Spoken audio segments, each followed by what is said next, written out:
Welcome back. It is Sunday, April 16th, and the MLB. Our three favorite picks are on the way. My name's Austin, joined by Logan. Let's recap yesterday. Logan, another wonderful call. The White Sox walk it off for a 1.5 unit play. The Rockies Mariners under. Honestly, I feel like that one should have hit, but the Mariners scored 9 runs, all of them in 2 innings. And the Brewers and Padres nerfy never really stood a chance. Although the people that bet the tie did cash out there, so maybe they got a 2 in one day. But either way, if you are new, go down, do us a favor, hit that subscribe button, drop a like too. Let's dive into our favorite place. But first, PointsBet, I did want to make a note, is live in Canada, in Ontario, Canada to be specific. So if you want to claim an offer, top link in the description if you're in Ontario. You can check that out. But Logan, you're on fire. 12-2 in your last 14 picks. You've been really carrying the channel. But what do you got for the people on this Sunday afternoon?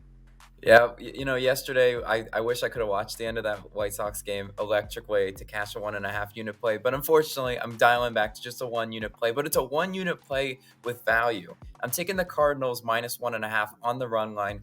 Plus 120 odds on Bet365 is currently your best value there.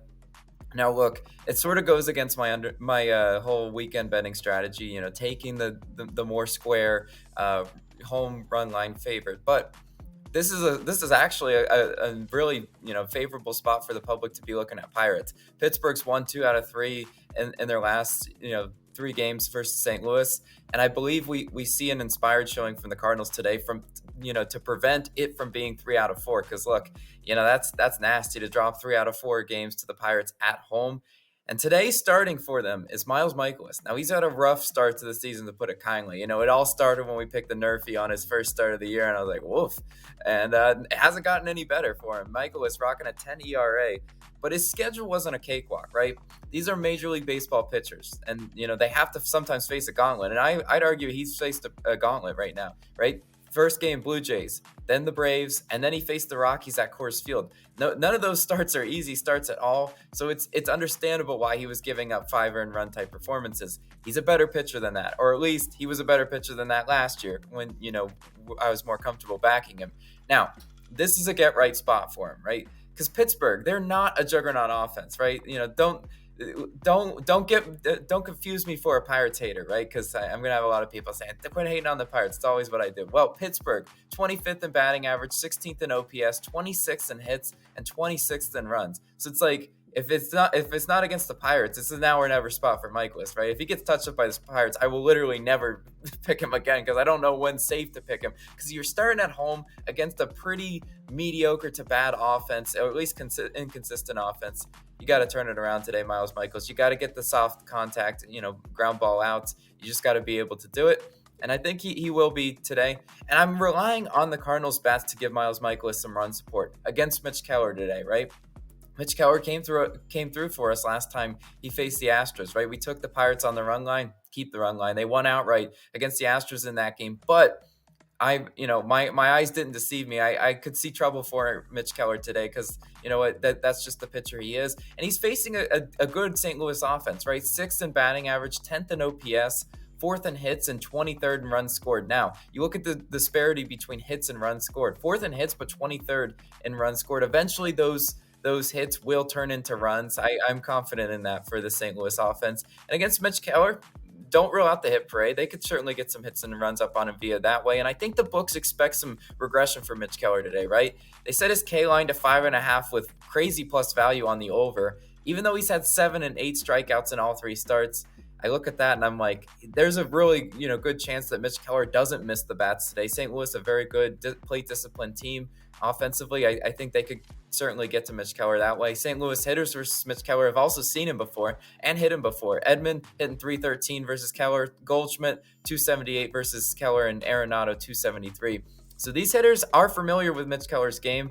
I think they could definitely exploit him today. Not a huge advantage for St. Louis in the bullpen. They're 13th in bullpen ERA. Pittsburgh 14th in bullpen ERA. But I do trust them to be able to get some sort of lead out on Mitch Keller and the bullpen to be able to hold that run line because you need to win by 2 or more to cover this home run line. But I am confident in the Cardinals to do that today, and I love the value on it as like a get right spot for Miles Mikolas and the St. Louis Cardinals team. And last point, not related to this pick, weekend baseball is normally the time to sprinkle underdogs, right, guys? You don't want to make square money line parlays of just favorites. That you will get absolutely abused on the weekend slate doing that. And I want to talk about real quickly 3 underdogs that I think have good value. Diamondbacks I think they have a good value against Sandy Alcantara. That line looks a little screwy, and I think the Diamondbacks could certainly win with Zach Allen today. Twins, Pablo Lopez, he's had a good start of the year, and everyone and their mother is on the Yankees and Garrett Cole today. What could go wrong there? I don't know. You tell me. Last one I see some value on is the Kansas City Royals, with Zach Greinke on the mound. But Austin, for your next pick, I heard you might have a play in that game.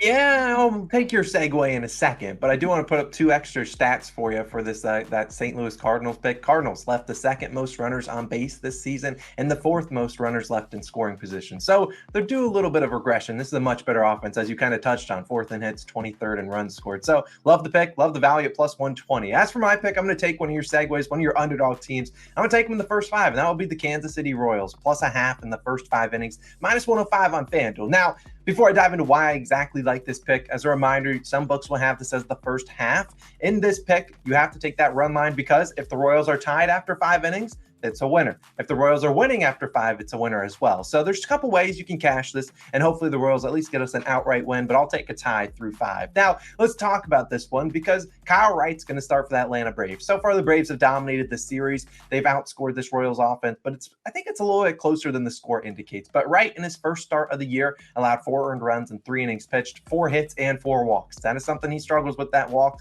and he was not very good in spring training. Now, last year, you could look at Wright, say, oh, he won 21 games. Sure, but this is a new year. And like I said, spring training was not too kind to him. Now, the Royals have talented enough bats to get up on Kyle Wright, and I think they can score. And we've seen in the series, despite the Royals being outscored 19-6, should be a little bit closer than that. The Royals have 18 hits, only 6 runs to show for it, and they're 3 for 24 with runners in scoring position. Now, I'm not saying the Royals have as talented bats as the Braves. The Braves obviously pay a lot more for their bats than the Royals do, but it's not what it comes down to payroll. This is just a team that I think is due a little bit of positive regression. They're due to get some hits. They're better than 3 for 24. And look, the Royals, at the end of the day, I think they can get some run support for their guy, Zach Greinke. Now, Greinke's back at home. We've talked about it. You tail Greinke at home, you fade him on the road. So I think the Royals can keep this game close and win this one potentially outright, but cover the plus 1.5 full game. But I don't think they cover that full game unless they get a good start out of Greinke. Now, he's at home and he's been pretty good, like we've said. In Greinke's 2 home starts, he's thrown 11 in a 3rd innings pitched, allowed only 3 earned runs. He's actually 2-0 on the first 5. In fact, both scores were 0-0. He's got no run support. In fact, Greinke, 3 starts, only 2 runs of support from the Royals team. So maybe they show up. Maybe they hate Greinke, but maybe they show up and at least get him some run support today. But he's held it down at least through 5 innings, and I think he can hold it down against this Braves lineup. Now, last year, like we talked about, Greinke at home, much different than on the road. At home last year, 1.91 ERA, 5.32 ERA on the road. But you look at a couple splits versus Greinke. You got Ronald Acuna Jr., 0 for 9 versus him. You got Matt Olson, 3 for 22. Ozzie Albies, 0 for 9. Now, Austin Riley, I think 1 for 2. He doesn't have a lot of plate appearances, but these are guys that are going to come up likely with runners on base, and they've not had good success versus Zach Greinke. I know it's crazy to fade a Braves team that has World Series aspirations, a team that's very good. And at the end of the day, they're going to win a lot more games than the Royals will. But I think this is a good spot to back the Royals and Zach Greinke here, who's at home. There's a lot of value on this. Like I said, it can cash if they tie. It can cash if the Royals are leading after 5 innings. And this is a game where the Royals are trying to avoid a sweep. They obviously have lost both of the 2 games in this series. I think they get a little run support for Greinke. I think the 20-year-old vet is probably on his A game here after coming off, not a great start on the road. I really like Greinke and the Royals on the run line, plus a half in that first 5. I think that's a pretty good one. We're out of Zach Greinke and the Royals. But Logan, I believe you know what time it is. It's Nerfy Nation time. The music is going. We're waving these flags. We missed you on the live stream, man. That's why I didn't cash. But we cashed 4 in a row. We're starting a new streak today.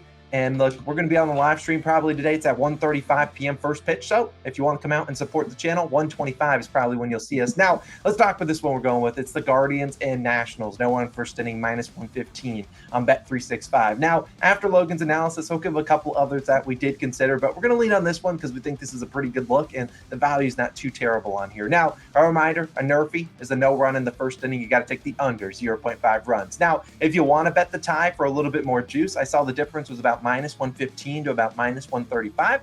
Obviously, a tie cashed yesterday. Personally, I just don't know if it's too profitable betting the tie, banking on, adding more juice. You're going to get more winners than the Nerfies will that we take, but Is it worth paying the extra like 20 basis points for the juice? I don't really think so. But let's talk about Patrick Corbin, who's going to be on the mound. And a lot of people aren't going to like this, but hey, Corbin's going to start for the Nationals. And I think the Nationals have a good chance to cover this full game run line where everyone's backing the Guardians and the money line and the Guardians on the run line full game. But we've seen Corbin 2-1 this season on no on first innings. Cleveland, a little slow to get out the gate, 16th in first inning runs. They do have guys like Quan, Ramirez, Rosario. Those guys can get on base. They can they can do damage. It is a Sunday, so could one of those guys be rested? Yes, potentially. We see that all the time where Sunday they rest some of their best players at the top of the lineup. I think Patrick Corbin is good enough. He pitches the contact, so it's not like, we're asking him to strike out the side. He pitches the contact. I think Corbin gets through these first 3 outs, and if he gets through those first 3 outs, Logan, the guy on the other side better not sell us.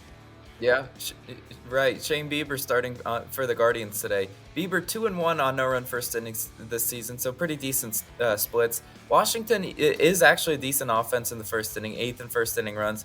But Shane Bieber, being the ace that he is, he's got to be able to get us those 3 outs. If he sells this nerfy, just, I don't know, tip of the cap, just say it wasn't meant to be. But I really do think, Shane Bieber will have his way with this Washington offense. All we need is 3 outs, Shane. Over-under set to 8.5. I even saw it at 9 in some books. And guys, what I'm starting to do with these no-run first innings is we got to do a little bit of line reading, right? A high over-under, but like even odds or close to even odds on the no-run first inning means the books don't necessarily think the runs are going to come early, right? They could come in the later half of the game. So I definitely think this one stands a really good chance to cash. Now, Austin, you mentioned other nerfies we considered, right? We sit down and we pick our favorite of them all, but doesn't mean we don't consider the rest. San Francisco, Detroit, I think has a really good shot at cashing. I mean, eventually those two offenses aren't going to score in the first inning, right? The pitching's pretty decent today. Logan Webb, terrible in the first inning recently, but you know what? He's due a good start. And the other one we considered and almost went for was Arizona and Miami. The most obvious nerfy on the slate.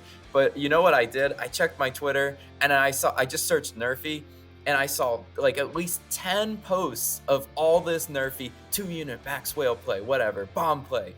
Look, that's not us. Especially it's juiced to almost minus 150. Nope, I'm not touching it. So we're gonna roll with what we got today and hopefully Nerfy Nation will fly the flags on the stream as well.